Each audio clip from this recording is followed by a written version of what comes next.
usually on Tuesday morning. So, but appreciate all of you guys showing up. And she doesn't need any introduction, so I'm just going to let her get rolling and tell us what we have in store for us the rest of the summer. So bring it on, Carol. Okay, good. How's everybody? Good? Great. Okay, we got to spend some time on this economy because you know it's rocking and rolling out there. So let me talk a little bit about too hot, too cold, just right, what's happening out there. I want to talk a little bit about what's happening on the international scene because I think that makes a big difference to what's going to happen to our GDP because we are definitely being affected by Europe, we're being affected by the Middle East, we're being affected by Japan. So let's talk about what they said. They said that basically we would have this year probably growth of GDP of about 3.5, 3.8%. I don't think that's going to happen. I think what's going to happen is we're probably going to have closer to about 2.8%. It's going to be a little bit less than they thought because of some of the things that are happening. We also had slower growth in the first quarter than they had anticipated. We only had about 1.8% growth. They were hoping that we would have at least 3%. So we're struggling a little bit here. We have a recovery. It's basically coming along, but it's a lot slower than they thought it would be. That's affecting us. And of course, internationally, we have everything out there rocking and rolling, and everybody's tilted off their access. So at the end of the day, I basically think it's going to be about 2.8%. Now, what's good, what's not good in this economy? Let's talk about it. First, let's talk about the stock market. It has been very resilient, even though everything has hit it that possibly could hit it, from the international to the national to basically the stocks being up and down. We're still holding that 12,000. That's a good thing. If you go back 18 months, almost 2 years ago, we were down to 7,000. So we've gained back about 60% of what we lost. The Dow was up last year basically 11%, NASDAQ was up 17%, and this year we entered January and February, and it was the best January and February we've had in the last 2 years. Now, I think what you're going to see is a range with the stock market because people are kind of holding back. I think it's going to be a little bit choppy in the summer. Expect some dips. We've gone down. We're basically down about 5 or 6% from where we were January and February. Pretty much to be expected after the growth we've had over the last 18 months, and I think it's a buying opportunity. I think the big stocks this year are going to do well. So think of ExxonMobil, think of Walmart, think of GE, think of Boeing, think of 3M, think of the big companies because those are the ones that do business internationally, and those are the ones that I think are probably going to do very well over this year. I think we'll be up past 12,000. I wouldn't be surprised if we broke 13,000. I think the summer's going to be choppy, however, so expect a little dip, maybe a little bit one day it'll go up, a little bit one day it'll go down. It depends what kind of news hits it. So the stock market, probably a good thing. I think people are looking at their statements, they're feeling a little bit richer. Now, let's look at oil today. If you notice, down below $100 a barrel, and I think that's basically probably where it's going to stay. I know that you're going to see doom and gloom out there. It's going to 200. I don't think that's in the best interest of Saudi Arabia, which is head of OPEC. That's not in their best interest to put the world into a depression. So I think they're going to basically take up the slack. I think they're going to basically try to keep oil in the 90s. They're basically saying a fair price for oil would be in the $70 range. You're not going to get cooperation from the rest of the OPEC nations, but I think they're going to try to keep it in that $90 to $98 range. We don't like it there, but we'll take it better than 100. Mr. Bernanke, let's talk about him because he's obviously a very interesting person. He's going to have his second news conference in a day or two, and I think here's where we are. Now, Mr. Bernanke has done a lot to keep this economy going. You know what happened is that eventually when Lehman Brothers went under about 18 months ago, basically the public market stopped, and basically at the end of the day, the government had to take over running this economy. And they have done the stimulus, they've done all kinds of easing, they've done quantitative easing, they've done cash for clunkers, first-time home buyers. We've been in the car business, we've been in the insurance business, we've done everything we can possibly do. And they have become the economy. They've taken over Fannie, Freddie, FHA, they're basically doing 9 out of every 10 loans, they're guaranteeing everything. So Mr. Bernanke now has decided that basically he's brought interest rates down to 0. He has $2.7 trillion on his balance sheet, which means he's been buying up everything and everything to keep interest rates low. And what he basically has said is it's time now to see if he can get the government out of running the economy, get the public markets back to working again, and basically see if we can make that transition. So he's going to stop buying the stuff he's going to be buying at the end of this month, and he's going to see if he can get the markets to transition back to where they were. Now, what he's basically saying is, I've had my foot on the pedal on the gas, and I keep rearing it down every time this economy goes slack on me. I'm going to take my foot off the pedal, but I'm not going to put it on the brake. So he's going to stop buying stuff, all right? And what he's going to do with that $2.7 trillion that's sitting on the balance sheet, as it starts to come due, because remember, it's all assets that are mortgages or 10-year T-bills or short-term, basically, assets and bonds. And what he's going to do is he's going to try to sell them back into the private markets and the public markets and see if people will buy them. If they will, he'll reduce the balance sheet. What he also said is if they're not ready to buy them, what he will do is he will buy them again. So in essence, he's done a third quantitative easing without announcing it, because if he announces it, the world will go crazy, and he knows that. So what he's saying is, I'm taking my foot off the pedal, but I'm not putting it on the brake, and I'm reserving the right to put it out there, and if they don't want to buy it, I'll rebuy it again. I think that's calmed the markets to some degree, and people are pretty confident about that. So Mr. Bernanke isn't going to raise interest rates. Don't expect that. I think he won't do that until probably the third quarter of next year. Eventually he has to. He's got too much money sopped out there. Eventually he has to do that. Now the place where I disagree with Mr. Bernanke is he talks about inflation. And when he does, he talks about core inflation, which forgets basically energy and food, which is where the commodities bubbles have been this year.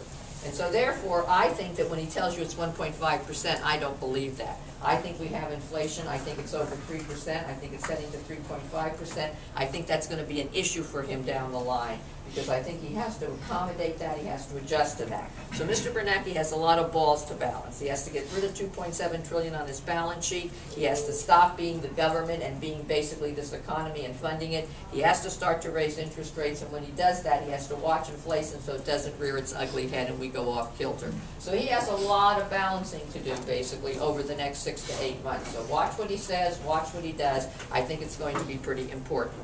At the end of the day now, let me talk a little bit about this wonderful Congress we have. You notice that the President and Mr. Boehner played golf. Isn't that wonderful? Isn't it great that we have that basically making the front page of the paper? Who gives a rat's ass whether they play golf or not? I don't give a you-know-what. They should be basically in an office working out our problems.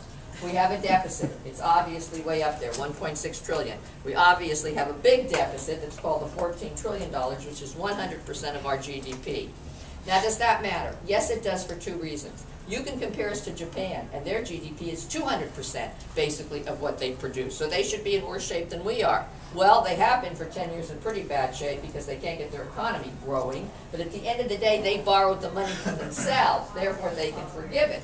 Our problem is we've borrowed money from everybody around the world, which means that we don't sit at the table very powerful. And guess what? They'll probably want to be paid back. The other problem we have is we have T-bills now, this 10-year that's down again below 3%. So you know what's going to happen as we go out there. They're going to come, they'll buy our debt, but they're going to want a hell of a lot more interest than 2.9% when they can buy a Swiss franc or an Australian dollar, or they can buy a Canadian currency and they can get 5 or 6% on their money. So we do have a problem with this big deficit, and they obviously have to raise the ceiling, which they probably will. I think they're going to do creative financing. That's what I think is going to happen. They're going to sell us a bill of goods. They're going to come out and say they saved over 10 years $18 trillion, and at the end of the day, you know it's all going to be down there in 2014. 2012 is going to be the big fight. You know that. That's going to be the really big fight. That's going to be the dirtiest, most expensive election. I don't know who's running. I don't care. I've looked at all of them. Nobody's running. That's what I think. Nobody is running. You can vote for who you like. I think they're all terrible. I hate them all. None of them do anything. They're all short-term. They're all thinking of themselves. They're not solving any problems, and I think they all stink. That's exactly what I think. Washington was a swamp. I think it's still a swamp, and I think the best thing to do is maybe we don't need a government. That's probably what should happen. Anyway, at the end of the day, you know you're going to dance. They're going to come out and tell you they saved $82 trillion. They said they saved $38 billion. They didn't. It was only $382 million. How they got to 38 is they said they didn't spend a lot of money in the budget, so the money they didn't save, that they didn't spend, they saved. I don't know how they come up with those numbers. I wouldn't count on Congress to do much. They're going to kick the can. We know that. At the end of the day, that's what's going to happen. We will survive in spite of them. Now let me talk a little bit about the international, because that does have some repercussions. If you have noticed, you've been hearing about Europe a lot in the newspaper, and you're going to continue to hear about it. Here's the problem with Europe. It is not a liquidity problem, all right? Everybody keeps saying that. Throw money at it. That's what we're doing. Throw money at it. Throw money at it. You'll get yourself out of debt by just throwing more money at things. It is not a liquidity problem. It is a solvency problem. You have the pig countries. You have Portugal, Italy, Spain. You have Greece. And basically you have those countries that are basically in debt. They can't pay the debt back. Now the problem has been Greece, because that's the one that no matter how much money they give them, they can't pay it back ever. They are in default. They're never going to pay it back. The second thing is they've made them basically, because they loan them money, the rich countries, France, Germany, and the IMF and the European Common Bank. What they've done is they loan them money, and in order to do that, they've made them do a very austere budget, which means that now they can't produce any revenue, and they can't grow because their budget is so restrictive, and they're rioting there.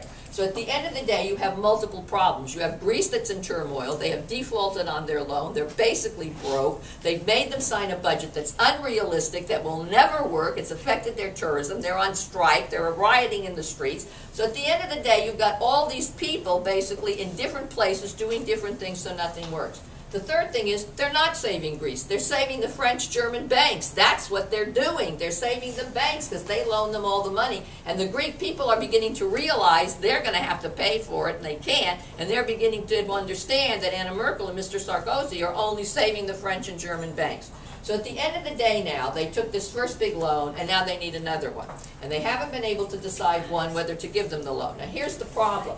The problem is, one of the things they wanted to do was say, look, we shouldn't just as countries be loaning them money. Greece shouldn't have to pay for this totally. Let's get the bondholders, the people that hold the debt, to come in and let them eat part of it. Let them either extend the terms or lower the interest payments.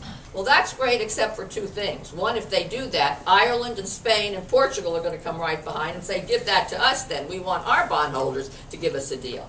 The second thing is the European Common Bank has been buying up all this debt and guaranteeing it, which means that they're going to be in trouble now if they basically do anything to give anybody a deal on the bond. So here's the new one they came up with. This was great. They're not going to make it basically mandatory. They're going to let the bondholders voluntarily choose to redo the debt. So you're a bondholder in Greece, right? You're holding Greek debt. You know now if you go out and in 1 year you're going to get 27% interest on your money. Do you think you're going to give them a deal? I don't think so. So at the end of the day, nothing was decided today. The markets have been rocking and rolling over the last couple of weeks because nobody can decide what they want to do. Anna Merkel in Germany want it one way. Mr. Sarkozy in France wants it another. Mr. Trichet, who's head of the European Common Bank, wants it another way. Oh, and by the way, the IMF said they won't give them the loan if they don't basically do what they need to do. And who's the IMF? We are 70% of the IMF, which means we're also contributing. So at the end of the day, here's all I can say. Don't go buy the euro, okay? Stay away from the euro. It's not going to be a good currency over a period of time. I think at the end it defaulted. It's done. I don't even know why they're talking about it. They're broke in Greece. Why don't we just admit it and move on? They won't. They'll mask it. They'll try to make it look good. All they're doing is putting a bow around a difficult problem. So I'm going to tell you this. Europe's going to be rocking and rolling. Does it affect it? Yes, it does. It's our second biggest trading partner. And at the end of the day, that's going to affect our GDP. Now, let's talk about Japan. Japan obviously hit. Lost 40% of their power, 4 nuclear power plants. How does that affect us? Because they're a manufacturing environment. And here's what we need to know. 65% of every computer chip, 75% of every motherboard comes out of Japan. So it's a supply issue. Apple could have bought and sold 6 million iPads last quarter, could only sell 4.6, can't get supplies. Honda and Toyota are going to be down 500,000 vehicles. That's a short-term problem, maybe 3 months to 18 months. We'll get back online, but it creates issues. At the end of the day, the bigger one is they're the second biggest buyer of our debt. And they need $1 trillion to rebuild their own country. So they're not sitting at our table anymore, which leaves who? China, India, and some of the other countries of the world that are going to be a little bit tougher on us about our debt. So that's that issue. The Middle East, what can I say? It's rocking and rolling. I have no idea what's happening in the Middle East. They're all rioting. Every country over there wants something different. We don't know anything about the Middle East. I think the powers that be sit at the table, and they think they run the Middle East. They run the Middle East as much as I'm running my children at the end of the day. At the end of the day, they don't behave, I can tell you that, and they never probably behaved. I was living the illusion that they did, but now they tell me sit down and shut up because I'm old. Can we have the credit card? So I figured it out now. They're in control, not me. At the end of the day, look, you have basically the United States, you have England, you have France, you have Germany, you have China, and you have Russia. They sit at NATO, they sit at the UN, and they think they control everything. We don't understand the Middle East. We've been there for 50 years. We're there for oil. We've put governments in. We've built countries where there were just tribes because of oil. You needed infrastructure, government. You needed a way to basically get it out. We put people in power. The people didn't get it. There was too much money going in. Obviously, that breeds corruption. So here we are 50 years later. The place is blowing up. They've had the internet. They are a young country, basically. They have 30% unemployment. Food has gone up 100%, and they're rioting now. And at the end of the day, we know who was in got out. We don't know who's coming in. Are they worse or better than the people that basically have been there for 30 years? Who in the hell knows? Do you know who's coming in Egypt? Do you know who's going to come in Libya? Do we know anything about these people? We know nothing about them. At the end of the day, it's in turmoil. Now, what's interesting is we were only allowed to go into Libya. Now, why was that? We don't even know where Libya is. Libya obviously is there, but who knew, right? We know Gaddafi, but that's all we knew. We can't go into Syria, which we know the guy Assad is killing everybody over there, but we weren't allowed to go there because basically the United Arab Republic said, no, you can't. Saudi Arabia said, no, because of Iran, there'll be a world war. We haven't been allowed to go into basically Yemen because they've got that there and they want him to be stay or not stay, and Saudi Arabia is taking care of him. We were not allowed to go to Bahrain because Bahrain has a royal family, and the Saudis went in there with military because they said, look, that's a royal family, we'll take care of it. So at the end of the day, they waited 6 weeks in NATO to decide they would go into Libya. Because why? The United Arab Republic finally said, you go in there. A humanitarian effort, right? So here we are with the no-fly zone now. It was supposed to last, what, 3 days? It's now in its 3rd month. It's costing us $300 million a week in the no-fly zone. Now, the powers that sat down, I love the way they voted, okay? United States, we're always the first one. We'll go. We're going to save the world. Right, let's go. Perfect.